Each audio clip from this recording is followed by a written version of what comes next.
assume the position. Research shows The hell was that? stupid people have more fun, but die sooner. Oh my God. Here's proof. This guy had a hardcore day and wound up stiff. This one bit off more than he could chew. These two kids locked tongues and lost their heads. There's the football fan who got the cold shoulder. Damn! The outdoorsman Dirty bastard. who got the hook. And the co-ed who learned you can't fool Mother Nature. They're young, numb, and full of dumb. It's the next episode of 1,000 Ways to Die. Warning. The stories portrayed in this show are based on real deaths and are extremely graphic. Names have been changed to protect the identities of the deceased. Do not attempt to try any of the actions depicted. You will die. Death is everywhere. Most of us try to avoid it, others can't get out of its way. Every day we fight a new war against germs, toxins, injury, illness, and catastrophe. There's a lot of ways to wind up dead. The fact that we survive it all is a miracle. Because every day we live, we face 1,000 ways to die.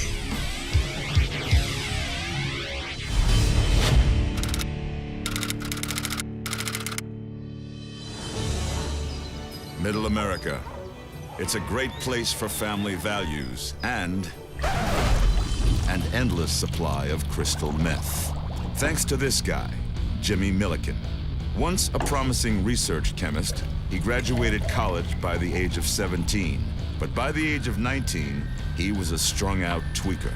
He finally put his lab skills to use, and for the last 5 years has been whipping up large batches of the toxic drug.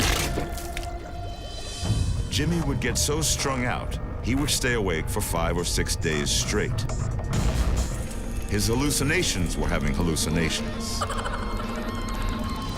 A high-intensity methamphetamine user, such as this person, typically stays awake between 3 to 15 days.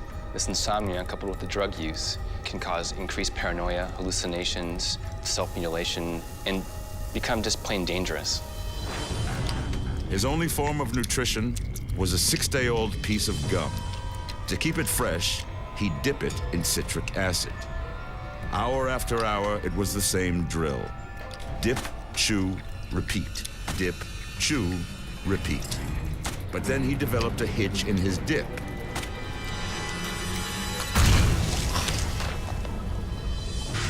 Jimmy mistakenly dipped his worn-out gum into a bowl of red phosphorus, an explosive substance found in meth and fireworks.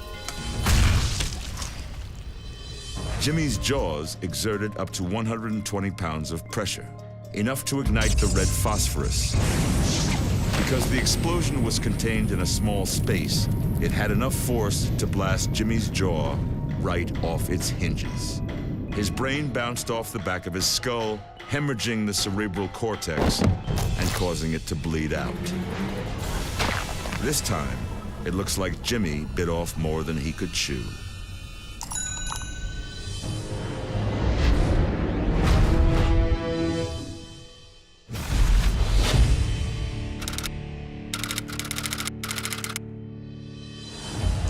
A county morgue can be a pretty grim place, even on a slow death day. It's a large mass. But sometimes a routine autopsy can produce results so shocking that even seasoned pathologists are stunned by what they find. Oh my God. What is that? We'll get to that in a second. It's a rather large mass. The woman on the table is Joan Mikan. She didn't always look like this. She used to look like this. Joan was a beautiful, free spirit, an artist, and a nudist. But Joan had a big problem growing deep inside her. Joan suffered from a disease known as trichophagia, an obsessive need to ingest hair. Hair is made of long chains of polypeptides and proteins all conglomerated into something we call keratin. Keratin is indigestible by the human GI system. Over time, Joan's undigested hair began clogging up her stomach. She was unable to keep any food down and grew weaker and weaker. Stupidly, she ignored her symptoms. Her health deteriorated until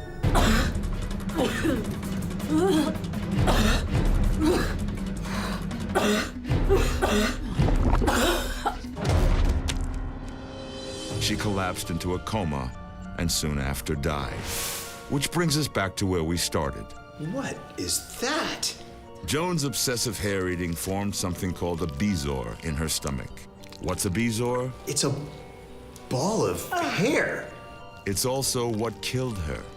The trichobezoar, or the hair plug, is made up of not only hair, but undigested food particles, fat, liquid, that stop the gastrointestinal system. You get a backup of food, water, liquids, which, if put enough pressure, can rip a hole in the intestine. That hole can cause bleeding internally in the lining of the gut. Joan wanted to change the world. She should have changed her eating habits.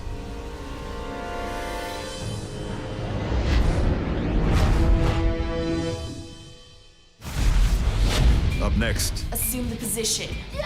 a cute co-ed turns into a mutter sucker and a survivalist who couldn't survive.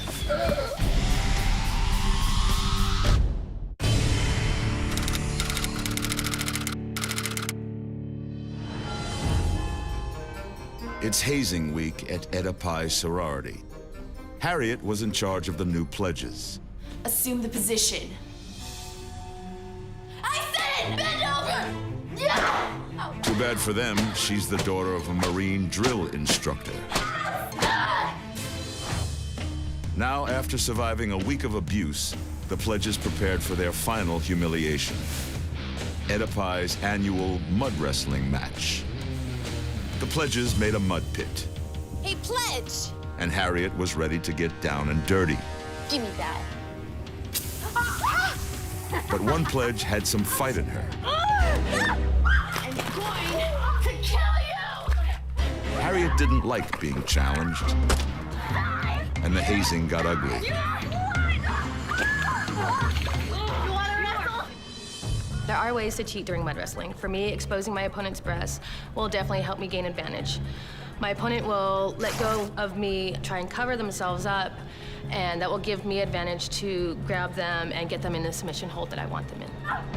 The new girl did her best, Oh my God, come here! but Harriet was soon on top, and she was going to make this slimy upstart swallow her pride. Eat it!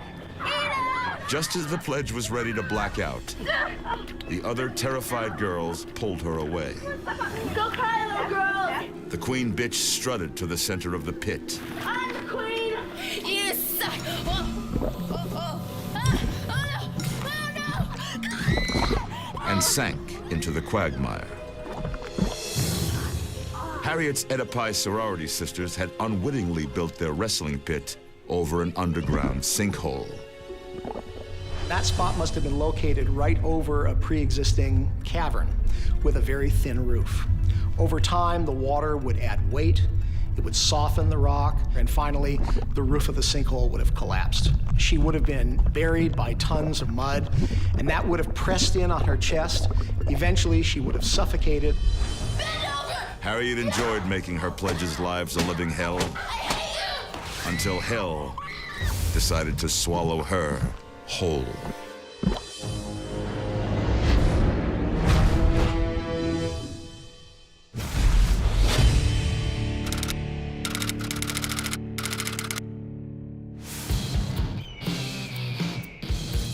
Hal lived off the grid.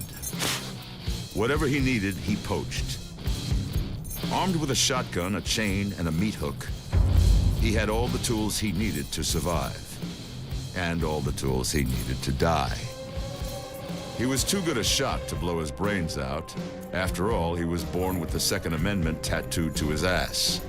So the gun is out.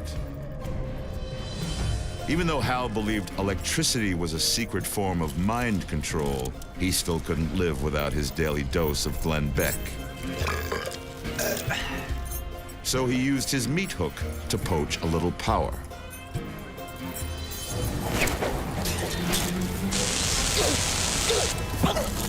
A fine way to die. But that's not the way Hal is going to leave us. Maybe Hal could off himself by poaching the old-fashioned way. Damn, heavy bastard. Raising a 500-pound elk with an 8-foot chain can sometimes leave you hanging.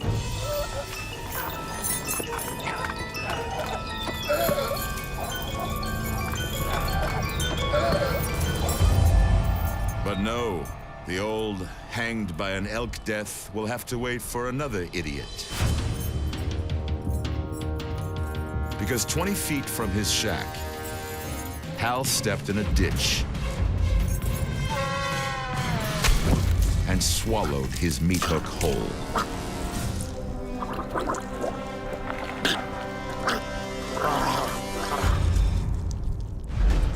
The hook went in his mouth and came back out his trachea. This individual actually self-induced a tracheotomy. The problem with this tracheotomy is that the hole was never unblocked, so he was never able to breathe, and he died of asphyxiation. There's a lot of ways to die out in the wilderness. Hal found a new one. Hook and mouth disease.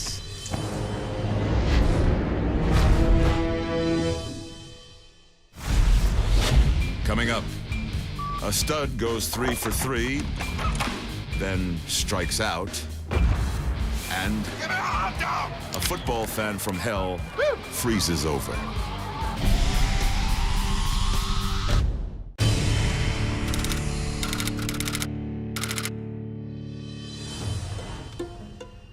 Peter was about to have the day of his life. The only problem, it would end with the end of his life.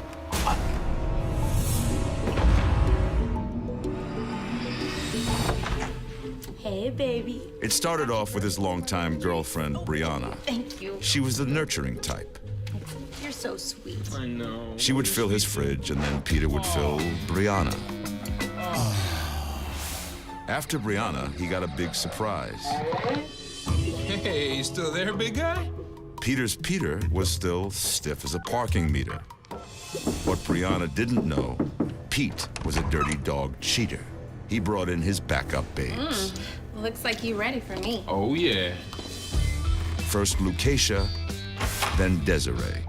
Little Peter was doing fine, but Big Pete was not. Finally, after a couple of more thrusts, the stud went thud. After close examination, our Thousand Ways investigators pieced together Peter's death puzzle. Earlier in the day, Peter was unpacking Brianna's groceries.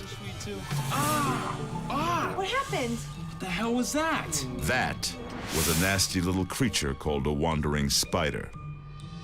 The wandering spider is found throughout South America and Central America. Occasionally it wanders into bananas, and those bananas get shipped to the United States.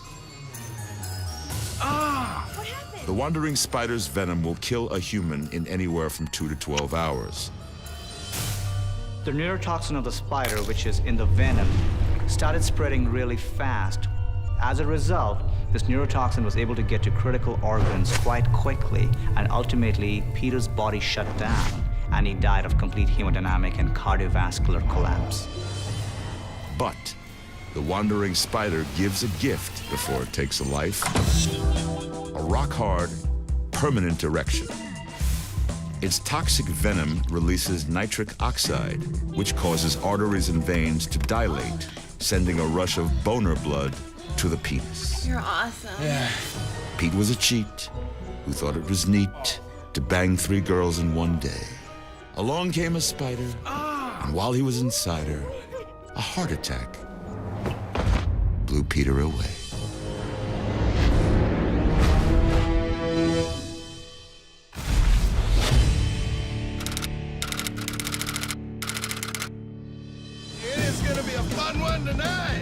ever get the urge to get stupid drunk? Paint yourself in your team's colors and sit half naked in sub-zero weather at a football game? Only an idiot would do such a thing. Meet George. George was what you would call a super fan. He would show up hours before kickoff and get super drunk and scare off anyone who walked by. There's really two kinds of football fanatics out there. There's the classy, respectful football fanatic, and then there's the moron. You wonder, who is he actually going home to tonight? Cross the levee. Those are the kind of fanatics that give us a bad name.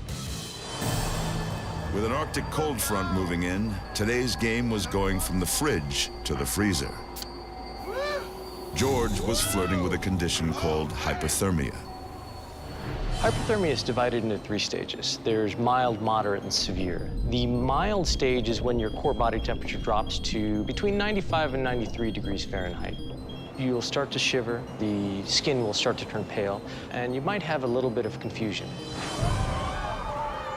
George just thought he had a good buzz going. He had no idea he was slowly turning into a frozen slab of meat. Moderate hyperthermia occurs when your core body temperature drops between 93 and 86 degrees Fahrenheit. Your shivering is quite violent, your muscles become difficult to coordinate. By the time George realized something was wrong, he had lost the ability to communicate. No one around him took any notice. He just seemed like the obnoxious drunk he always was. Being painted blue, the fans around him didn't notice that he was actually turning blue, with his core temperature dropping below 88 degrees. Suffering from severe hyperthermia, his major organs seized up and his flesh slowly froze. In severe hyperthermia, your core body temperatures drop to below 86 degrees Fahrenheit. You suffer multiple organ failure. What kills you is cardiac arrest or cardiac fibrillation. There's nothing wrong with rooting for the home team. Go blue! But when fan turns to fanatic, that's when trouble begins. George went from super to stupor to stiff. Now he's dead. Now he's dead. Real dead.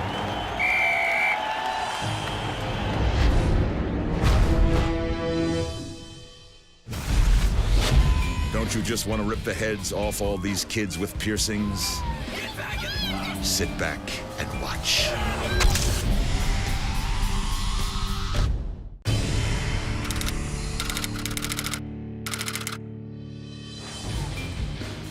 There's really nothing worse than a bunch of snotty suburban kids with a lot more money than brains.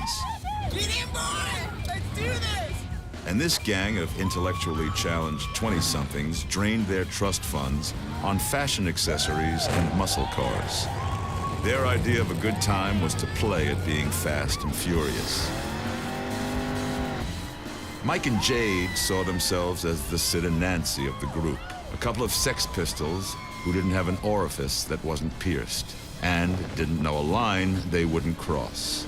Today, Jade was taking her new tongue piercing out for a joyride. Slave ring is something like what I'm wearing here, where a barbell is connected to the bead that closes the ring. The slave master would attach a leash or a chain to lead their slave around. They thought they'd christen the new piercing with a stunt they'd called the Kiss of Death. The two lovers remained lip-locked until the last possible moment when the cars would pull away to avoid a stationary object. In this case, a slow-moving forklift. The stunt would have worked, except Mike and Jade suddenly found themselves tongue-tied. One would have the slave ring with the hoop on it, and then what would end up happening would be that the ball on just the plain regular tongue ring would get lodged in that ring.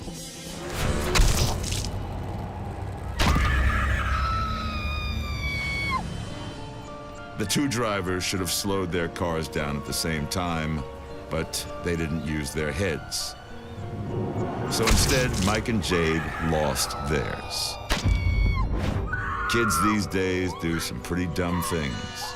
These two could have used a simple heads up.